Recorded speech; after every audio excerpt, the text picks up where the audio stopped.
Alrighty, so this is chapter 17, part 2, Freedom's Boundaries Abroad. So we're going to be looking at United States policies outside the United States. Keep in mind, we are now about to take on some colonies.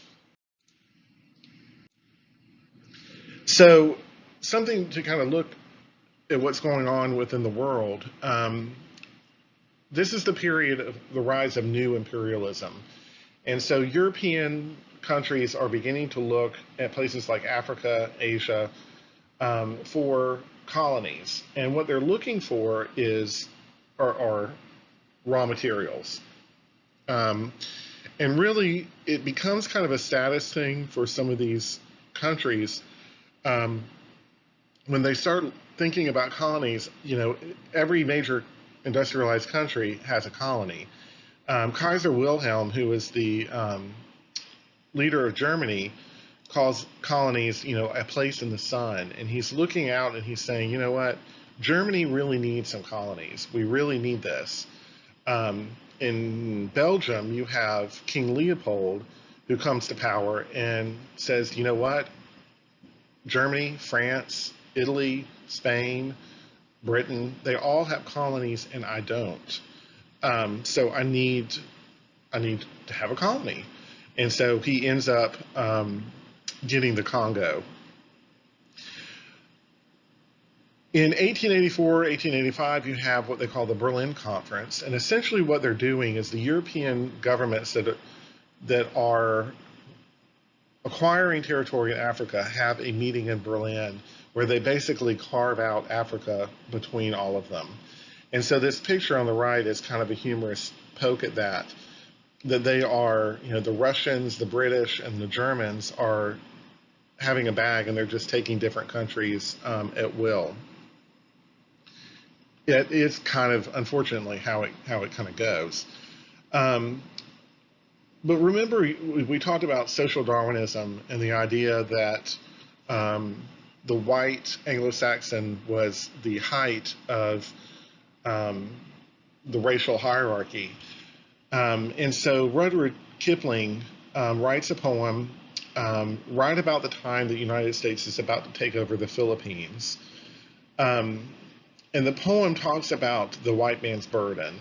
And this burden is thrust upon, according to Kipling, is thrust upon the white man in order to lead the colored man to civilization. That on their own, they're not going to be able to make it. But with their white superiors, they will be able to do it, which is a load of crap. But, this is what they're thinking at the time. And many European countries, when they come in and they start putting administration into place, are looking at what they call direct control versus indirect control. Indirect control is taking a native. So, for example, if you were taking over Florida, you would come into Florida and you would put a Floridian in front of your people. So you would say, here is Joe Schmo, he's from Jacksonville, he's going to be your leader now. Direct control would be having, if we were the United States taking over Florida, we would have the president in front, and he would be, from the United States, not necessarily from Florida. So the idea was that if you had someone that looked like you wouldn't mind necessarily paying taxes to that person. But if you put someone that's different from you, let's say they look like the enemy, then you're not going to feel like you're not going to want to pay taxes to them, or you're not going to want to listen to what they have to say. But if it's somebody like you, then you will. It was a different form of control, which was kind of interesting. Bottom left-hand picture, you've got the different imperial powers and their colonies.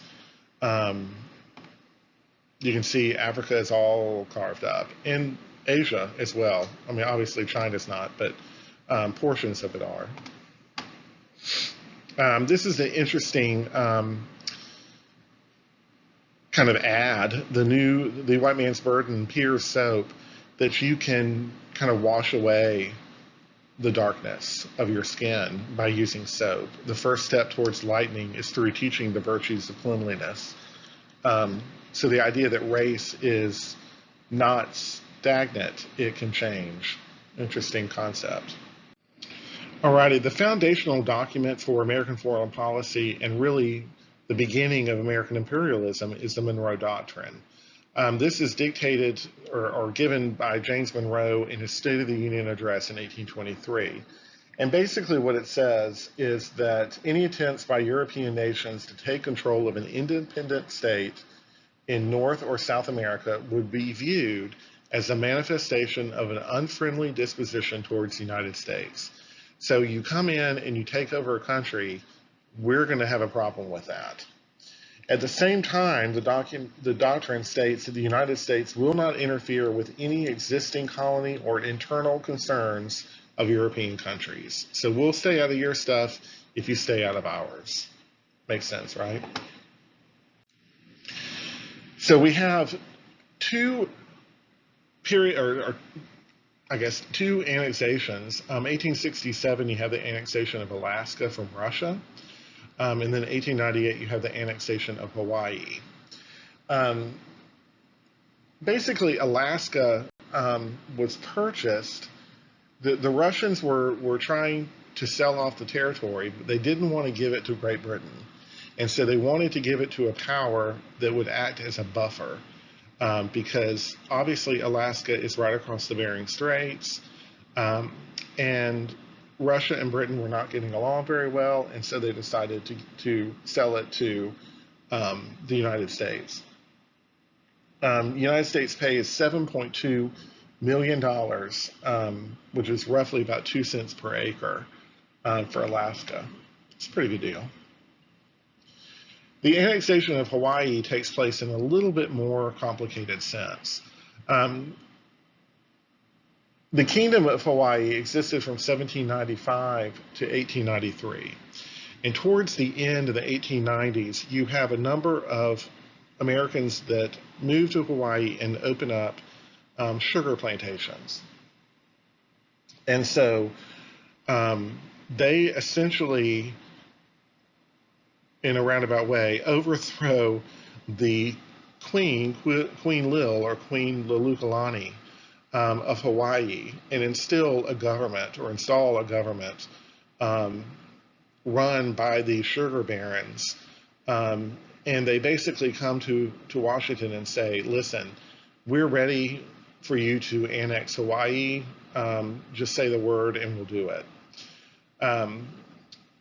President Cleveland, who was the president at the time of this, says no thank you. But then McKinley comes into power or comes into the presidency right after Cleveland and says, absolutely, we'll take you. And the idea here is that the United States wanted a Pacific territory so that they could have an eye on what was going on in the Pacific. Just keep in mind, when the frontier closes, and if you remember, we talked about this in the Transformation of the West, the idea of where does the frontier move to now that it's no longer the West, and that frontier becomes the Pacific, it also becomes the Caribbean, and really the world, in terms of the United States, that now we have other places to go and colonize.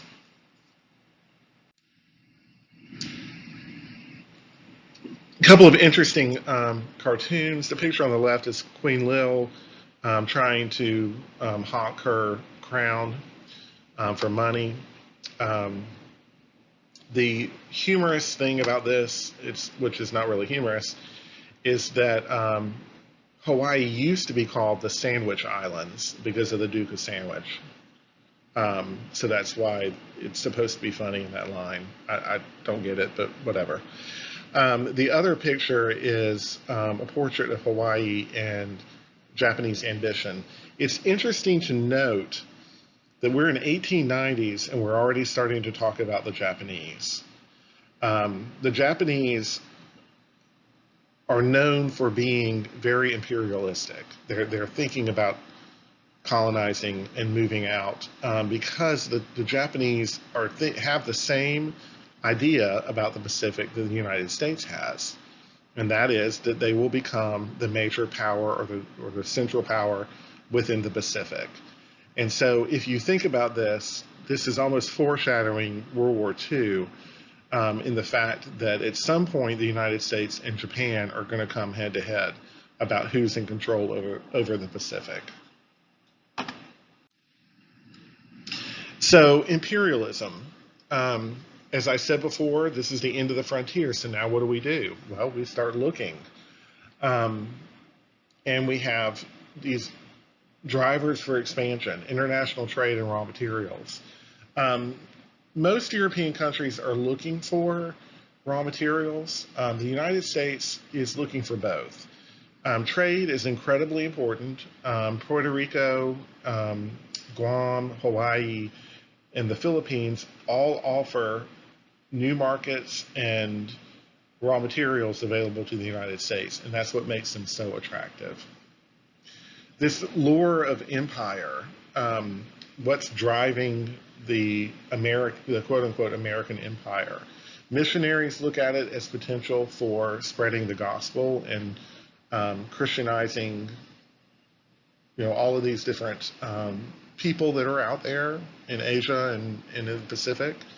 Alfred Mahan makes the argument that in order for any country to be a big player on the world scene, you need a navy and you need colonies. And the only way to keep colonies in check is to have a good navy. So he's really pushing for the expansion of a navy, which Teddy Roosevelt becomes a big fan of Mahan's argument, and we'll talk about that in a second. And then Josiah Strong, which is one of the primary sources, talks about the Anglo-Saxons being able to spread civilization to the world. So the poem White Man's Burden, this is kind of a depiction of that. And unfortunately, this isn't a cartoon in the sense that they're making fun of this. They're actually promoting the idea of the white man's burden. So this isn't meant to be a parody. They're actually being serious, which is kind of sad. But you see Uncle Sam there carrying Cuba and savages on his back, carrying them up. I love the fact that they throw in the American Red Cross armband on there. But what this is saying is that Uncle Sam and the person in front of him is John Bull. He is Britain's version of Uncle Sam. So the two of them are carrying these people on their back, and they're helping them get through these different obstacles to civilization. So, ignorance and vice and brutality and superstition and oppression and barbarism, these are all things that they have to work through. Well, we're kind of helping them get through that.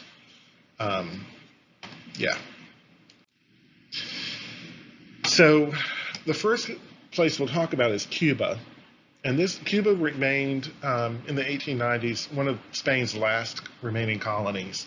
And it was probably one of its most lucrative.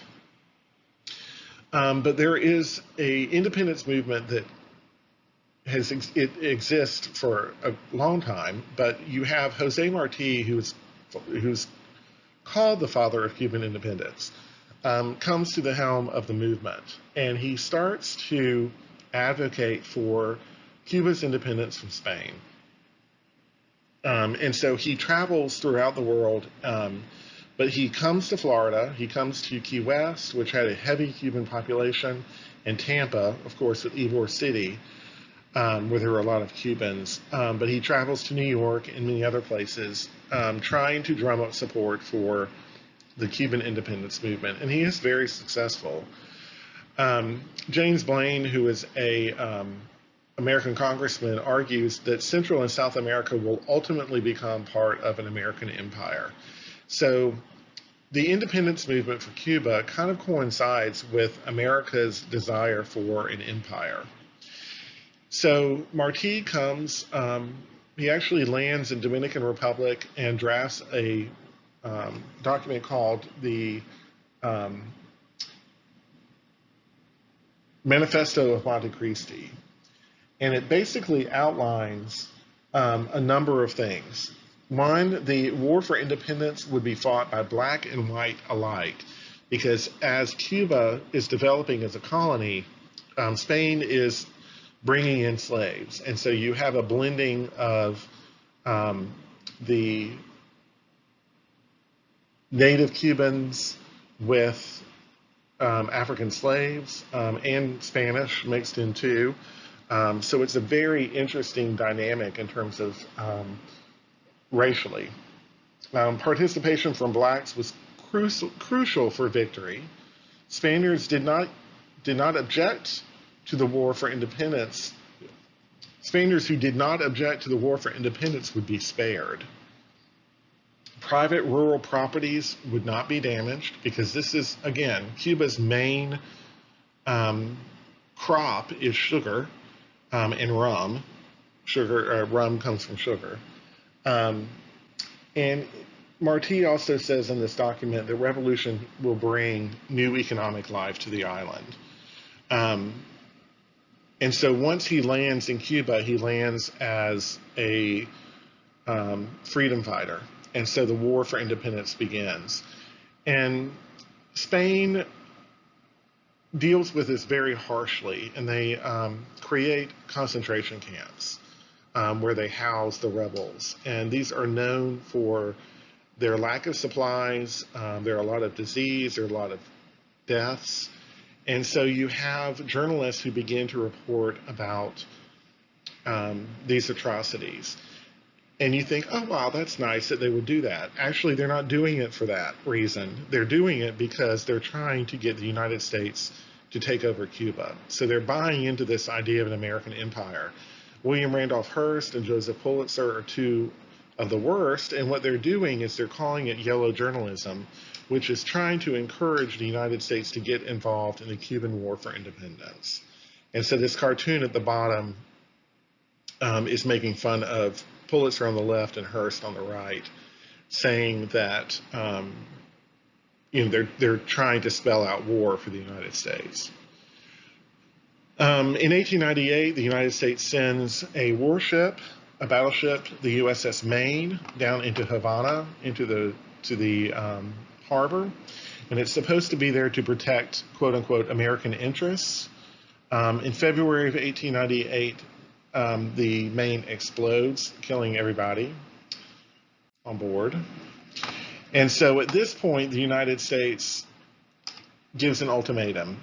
Either Spain leaves or they were going to go to war. And Spain basically declares war. The United States declares war back.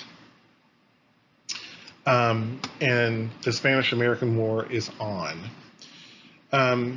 It only lasts about 10 weeks. That's kind of cool, right? A 10-week war. And that's why they refer to it as a splendid little war, that it was so short, but it was so important in terms of developing America as an imperialist country. Florida is a launching point for many of the weapons and soldiers coming through. The big highlight, of course, is the Battle of San Juan Hill, with the Rough Riders and Teddy Roosevelt leading the charge against the Spanish. And of course, the Spanish end up losing the war. And so when the Americans and the Spanish meet, they meet in Paris. And at this Treaty of Paris, America is basically given Puerto Rico, Guam, and the Philippines. Spain will receive $20 million for Puerto Rico, and America is now established as a protectorate over Cuba. The remaining colonies that Spain has, they sell to Germany. Interesting, huh? So now that the United States is a protectorate over Cuba and now has control over Puerto Rico, how are they going to maintain control? So the Platt Amendment deals with the conditions for the removal of troops. So it's like the United States saying to them, okay, now that you're our colony, Here's how we're going to, um, if you want us to leave and you want it to be independent, here are the things that you need to do in order to make that happen.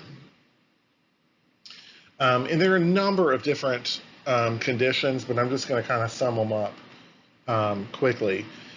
Cuba could not transfer ownership of land to any other power than the United States. So this is an extension of the Monroe Doctrine. No land could be given to another foreign country. Cuba's right to negotiate treaties was limited. They had to consult with the United States.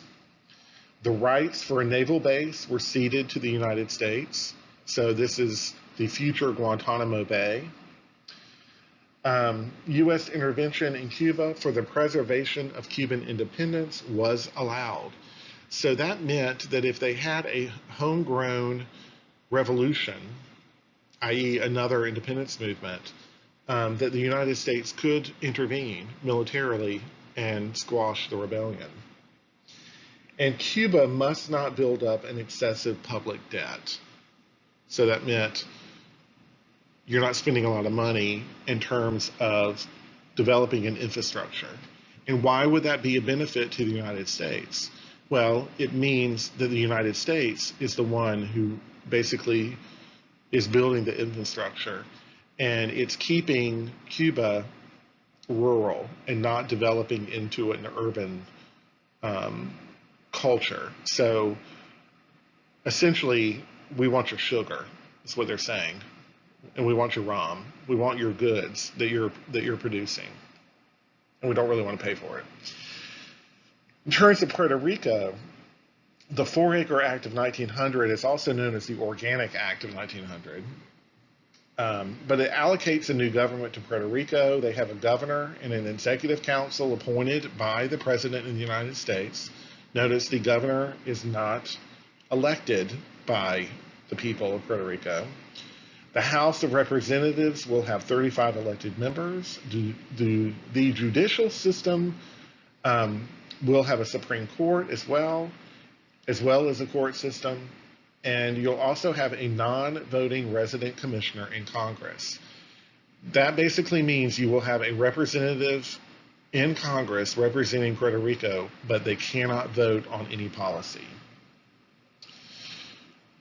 Kind of interesting. In 1970, you have the Jones-Shroff Act. I don't know.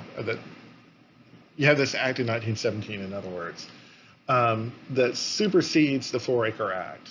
It makes Puerto Ricans citizens of the United States. So why on earth, 17 years later, would they do this? Well, the reason was because there was a political party in Puerto Rico that was advocating for independence, and they were gaining a great deal of ground. So by making the people of Puerto Rico citizens, it now kind of diffused the independence movement, or so they thought. That's a whole other subject we'll talk about later. Okay, and then when you look at the Philippines, once the Philippines are in American control, you have the creation or the launch of the Philippine-American War, which was an independence movement starting in 1899. Emilio Aguinaldo is the actual leader of this revolt, and there's a portion in the primary sources from him. Essentially, what happens is kind of similar to what happens to Puerto Rico. Independence is off the table, essentially. You have, over time, in 1902 and 1916, you have pieces of independence that is granted to the Philippines, but never full independence. You're able to vote. You have now a voice in Congress, and you'll have your own homegrown election, but we really aren't going to allow you to be completely independent. That takes place in 1934 with the Philippine Independence Act. And